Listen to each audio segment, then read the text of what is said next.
You probably don't know that your local taxes sometimes go to pay people who do nothing but work for their unions.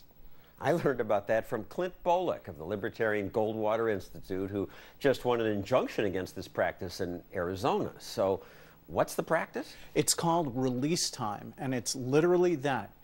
Officers are released from their police work to do union work full time. It's one of the big hidden scams in America.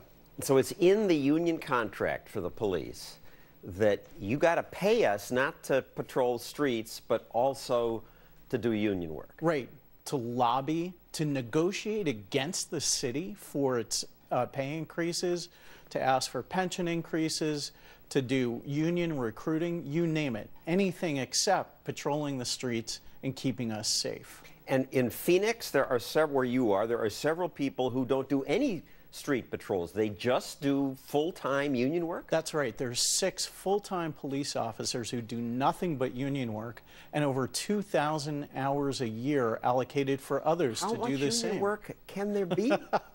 Well, there's no end to it, John. It's kind of like a slush fund, then. They can do with this work whatever they want. It is a total slush fund. It amounts to $1 million a year. In Phoenix, taxpayers pay almost $4 million for 73,000 hours of union release time. That's absolutely right. And we have no idea what these people are doing, except we know what they're not doing, which is what they were hired to do.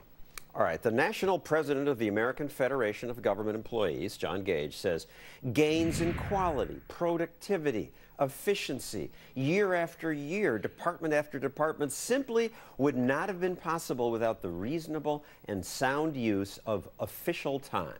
Well, I got to say, there are some bureaucrats who are probably better off not doing what they're supposed to be doing.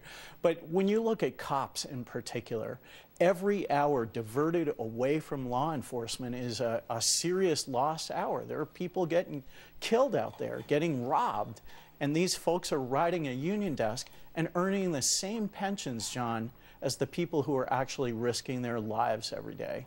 And so the judge in Arizona says, you've got a point. You've won the first round. That's right. But you're the first person really to challenge this. This goes on all over the country. It's still going on most It does. And what we're hoping, you know, the unions do not publicize this, nor do the government officials who sign their names on these contracts. It would be embarrassing to say we're paying them to not work. Not just not work, but to argue against the taxpayer. That's right. In Arizona, they are paid to negotiate their own contracts. They're paid to lobby for bills that sometimes the city takes the opposite position on. It's absolutely absurd. Paying police officers not to do police work.